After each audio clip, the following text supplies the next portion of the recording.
назад во студиото, како што веќе најавив, мојот следен гостин веќе е со мене, министерот за информатичко општество и администрација господин Јетан Шакири.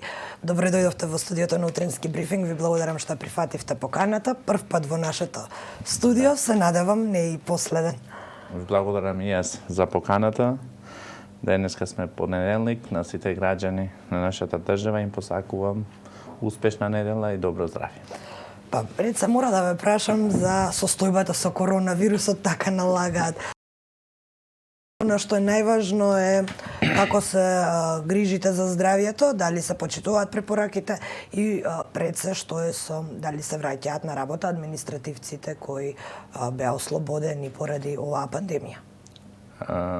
Вие и самите знаете дека од процесот што почна короната, сега може да кажеме дека помина и една година и малку повеќе, во нашата земја се донесени неколку одлуки од владата за работа на јавната администрација. Сите одлуки кои се донесуваат за процесот на работа на јавната администрација имат секогаш предвид здравјето, истовремено и на вработените и на граѓаните. Пред неколку 2 недели направивме ние како Министерство за информатичко општество и администрација, доставивме едно ново барање до Комисијата за заразни болести, врз основа на тоа дека нашите податоци кажуваат дека имаме намалување на бројката, но од страната на Комисијата за заразни болести ние вратено дека се уште има простор за опасност во делот на работа на јавната администрација и сега гледаме дека имаме позитивни вести денеска понеделник. Вчера во недела почна да доаѓаат и новите ваксини. Значи после почнување на ваксините во нашата земја сигурно ќе имаме подобри услови и ќе се формираат и подобри услови за јавната администрација да се врати на работа, но тоа не значи дека во овој период, иако што не е јавната администрација на работа, не ги имат реализирано работните задачи, секојдневно, во секоја недела или секој месец, јас можам да го земам како функционираме во нашето министерство, но така и другите институции, иако некои други институции имат услови и работат сите физички, значи ги формираме месечните и неделните работни задачи, истовремено во тие што работат од дома, во работното време се достапни преку компјутер за извршување на работните задачи. Значи, еден процес кој сите ние и граѓаните, мислам, и вработените во јавната администрација сакаме да заврши што побрзо, истовремено многу беа важни во овој процес кога имавме и корона и работа од дома, за нас беше поважно и здравјето на вработените и здравјето на граѓаните. Она што е можеби најголема тема кога е администрацијата во прашање е пренатрупаноста. Дали ова значи и во контекст еве и на корона кризата, дали ова значи дека луѓето на своите работни места се премногу блиску еден до друг, дали имаме повеќе вработени административци отколку што е потребно? Дел од јавната администрација, освен што влегуваат јавните државните институции, централните, истовремено дел од јавната администрација се и локалните институции, општини и локалните предпријатија. Значи, целосно една јавна администрација за која имаме една бројка. Знаете и самите дека во програмата на владата 2020-2024 имаме и процесот на намалување на администрацијата, но ова не може да се реализира во дека ние почнавме како нов кабинет во крајот на 2020 или последниот квартал на 2020 година, не може да се реализира без неколку законски промени, исто така без една добра анализа. Нашата јавна администрација Јас секогаш и во некои други емисии имам кажано дека не сакам да го гледам како бројка, како квантитет. Истовремено било каква е ова бројка, квантитет да дадеме секогаш поголем придонес во процесот на квалитет.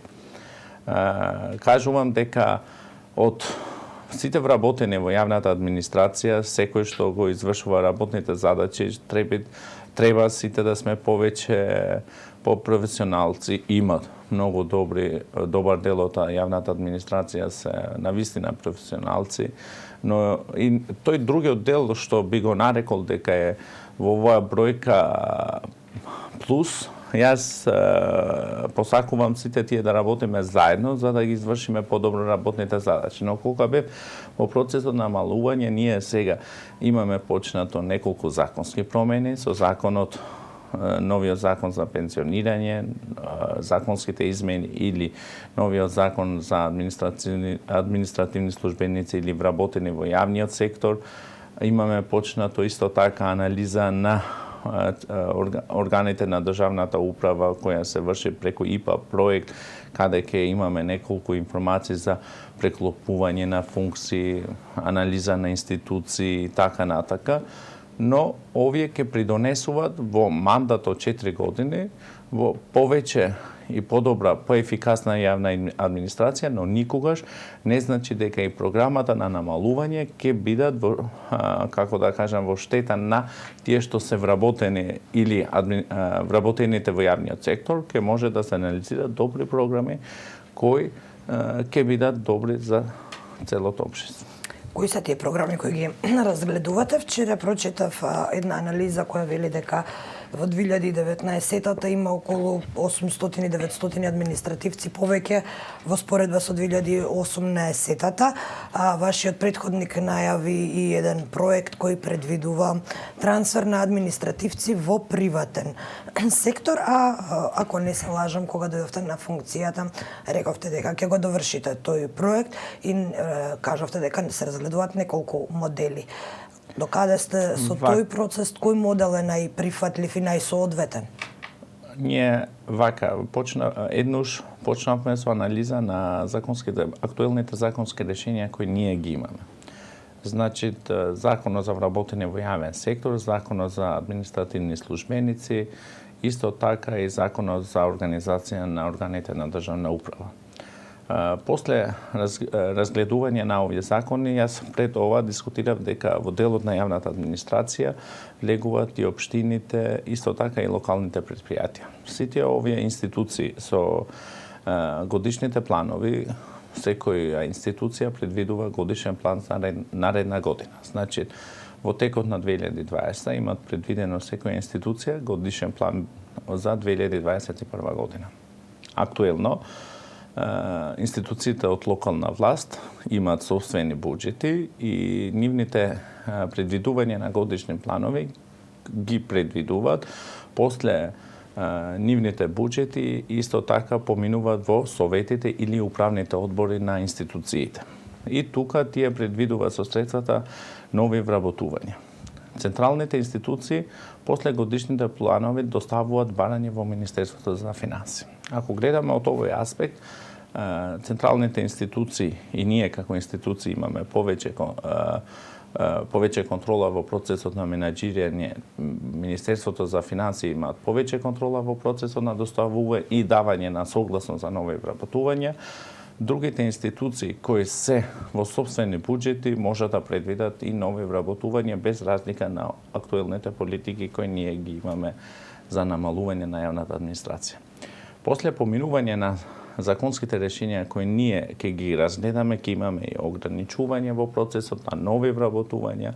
После тоа ќе ги разгледува и многу важно после завршување и почнување на после завршување на анализа на државни, сега се во фаза на собирање на податоци од страната на експертите од Европска комисија и ИПА проектот, кои ги анализираат сите институции или министерства.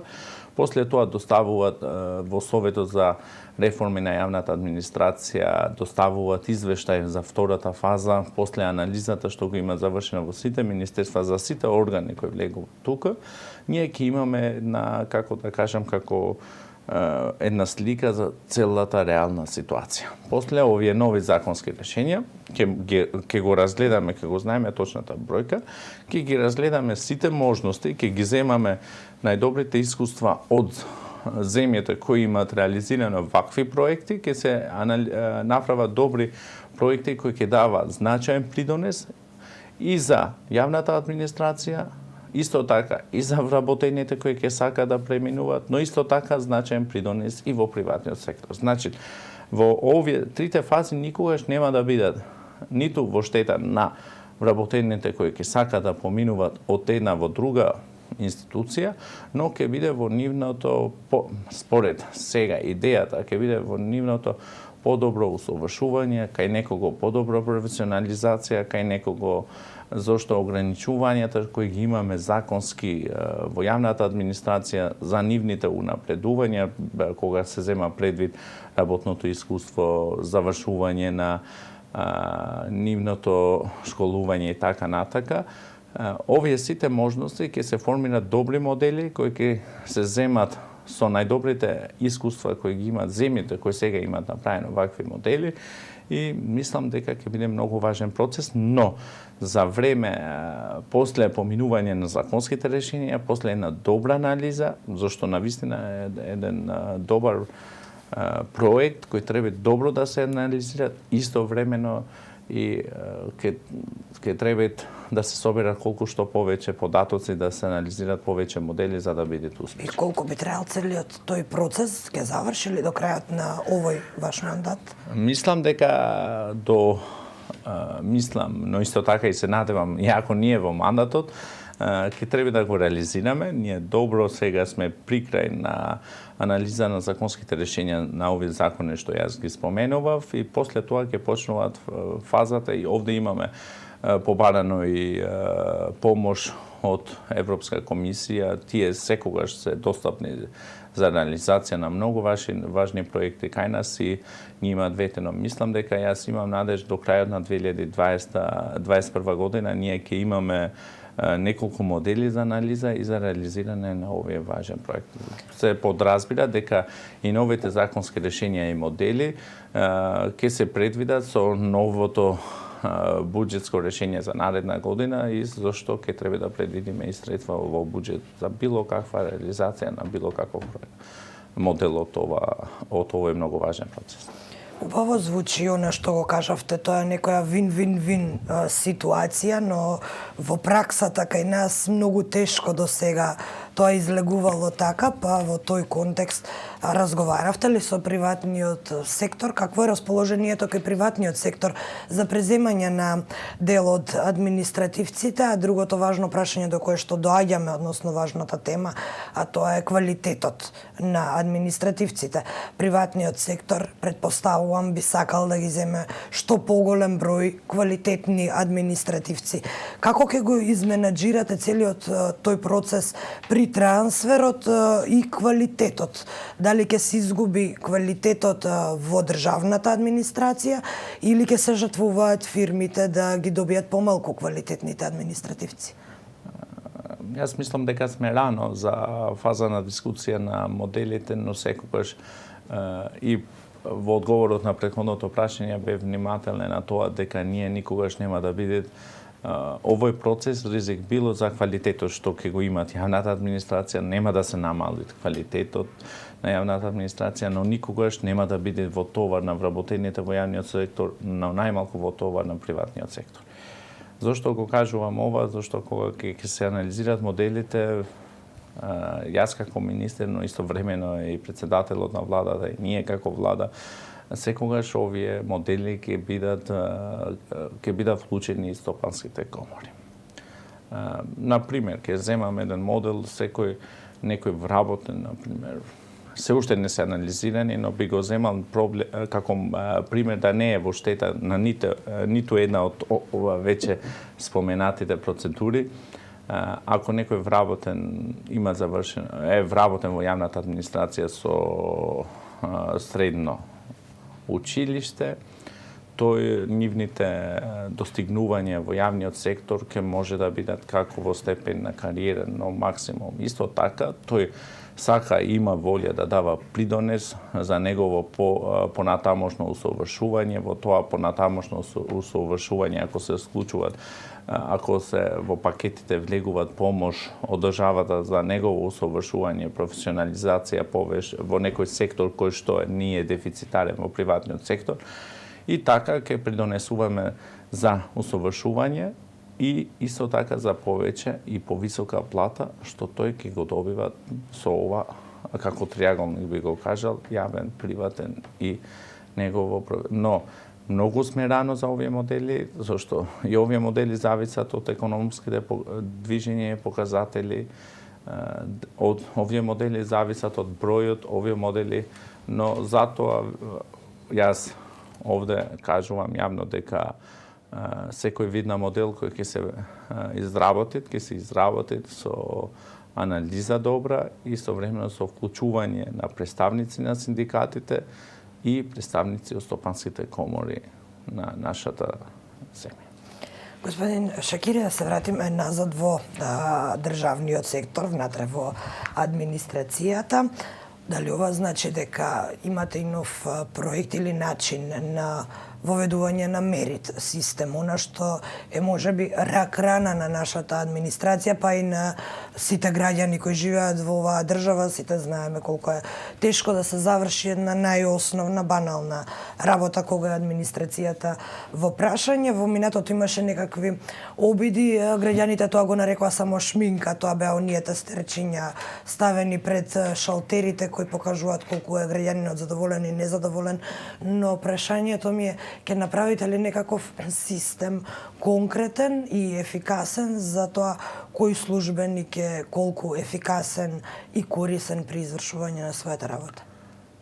Актуелниот, ние имаме исто така систем на оценување од страната на раководителите на институциите за тие што вработат во јавната администрација. Процесот на јавната администрација, зашто секогаш го гледаме во точка, во аспект на тоа дека е процесот на вработување, но исто така и процесот на унапредување на вработените во јавна администрација е многу важен процес. Јас секогаш и кога дојдов во кабинетот на Министерството, побарав информации дали некој од актуелно вработените имат или заслужуваат по концепт на меритократија да се унапредуваат. Добив некои информации и во најбрзо време ги реализирав тие унапредувања за овој процес го реализирав во тоа што сакав истовремено да давам како порака до сите други вработени во моето министерство да продолжат со професионална работа и тие да доаѓат после поминување на законските рокови да се унапредуваат, зашто концептот на меритократија е многу важен. Исто така, другиот дел што ние како јавна администрација им служиме на граѓаните, од јавната администрација огледало на тоа колку сме одговорни, колку имаме подготвена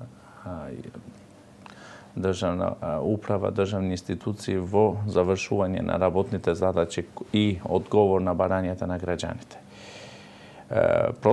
Овој процес ние истовремено го почнавме и со процесот на дигитализација на неколку услуги, што како основ имаме добра основа креирана, но процесот на дигитализација или побрзо завршување на барањата на граѓаните истовремено е во соработка и со многу други институции.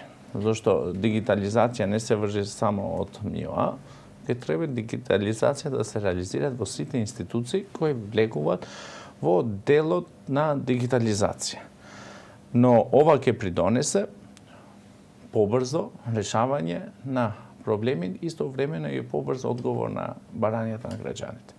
Јас денеска сме почеток на недела, сите вработени во јавната администрација и секогаш ги повикувам дека во ова време, например, да ги имаме, знам дека и досега така е реализирано, без разлика на неколку исклучоци, секогаш да знаеме дека што подобри, поефикасни сме, толку подобри и позадоволни граѓани ќе имаме, кои ќе дават попозитивно оценување за нашата работа. Министерот за политички систем веќе извади бројка за оние вработени според рамковниот договор, поточно за нивната прераспределба, кое министерство, која институција, колку вработени добива. Вашето министерство не добива голем број од овие вработени, тоа се само 11 лица. Прашањето ми е дали си ги одбравте според квалификациите, дали се овие 11 лица кои ќе дојдат во вашето министерство квалификувани за работното место кое ќе го преземат и дали вие бевте во комуникација, дали доставивте некакви барања, какви кадри ви требаат? Процесот на трансфер на вработените од рамковен или програмата К5, јас како министер можам да кажувам дека во крајна фаза е многу позитивно се реализират. Ние бевме секојдневно во комуникација со Министерството за политички системи, не само за нашето министерство, но и за другите институции, заради тоа што во нашето министерство се доставуваат годишните планови и годишните барања на сите институции во нашата држава за наредна година.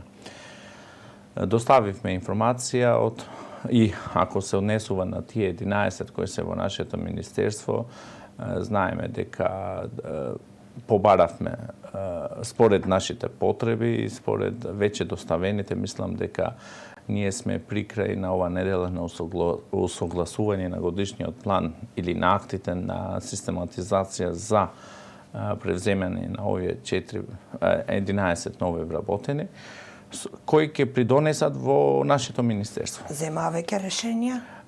Ова недела ќе се, мислам дека до крајот на вторник, тие имат земено сега решение од страната на политички упатно решение тока и МИОА. Мислам дека најкрај до среда или четврток тие ќе почнат да работат во нашето министерство. Господин Шакири, она што исто така најмногу ги интересира граѓаните, она што најмногу одекнува во јавноста, се прашањата поврзани со корупцијата. Веќе сите видовме, но големо дискутиравме во изминатите денови за онаа лоша веста, тоа е падот на индексот на перцепција на корупцијата, па нашите граѓани се уште сметаат дека владеат корупција и непотизам. Што преземате за да се изборите против овие негативни појави, бидејќи можете да видите и од приложеното и од индексот дека каков е ставот на нашите граѓани, не само што не е променет во однос на подобрување, туку е и многу полошо од претходно. Ние петок имавме заедничка конференција, јас како министер, исто така заменик председател на влада за борба против антикорупција, председател на Државната комисија за спречување на корупција и представник од Transparency International. Имаме квартални состаноци кај имате еден проект кој што се реализира од страната на Transparency International, исто така и холандската амбасада. Во тој проект тие анализираат за реалната состојба и можам да кажувам дека од последниот состанок што имавме неколку во некои процеси имавме унапредување, во некои процеси бевме на истото ниво кој што бевме пред последниот квартал. Но што значи тоа? Кога споменува законски решенија, ние ќе треба да придонесуваме што повеќе отворени и достапни институции да имаме за граѓаните, што поотворени процеси за да сме подостапни во овој процес. Кога ќе имаме отворени процеси, ќе имаме повеќе информација. Со новите законски решенија ние ќе бараме овој процес да е многу поважен, заради тоа што сите сме за оваа проблематика да се решават и да конечно да се дојде крај и сите да ги добиваат работните места по концепт на меритократија и да се става крај на корупцијата. Господин Ниетон Шакири, ви благодарам што ја прифативте поканата да гостувате во денешниот утрински брифинг. Секако ќе ве повикаме повторно да ни гостувате во ова студио. Ви благодарам уште еднаш. Ви благодарам и јас уште еднаш за поканата. Се надевам дека во наредни состанки имаме конкретни проекти што веќе ги имаме реализирано и конкретни модели на веќе поставените прашања во денешната емисија. Ве чекаме во студиото. Благодарам Со тие конкретни одговори.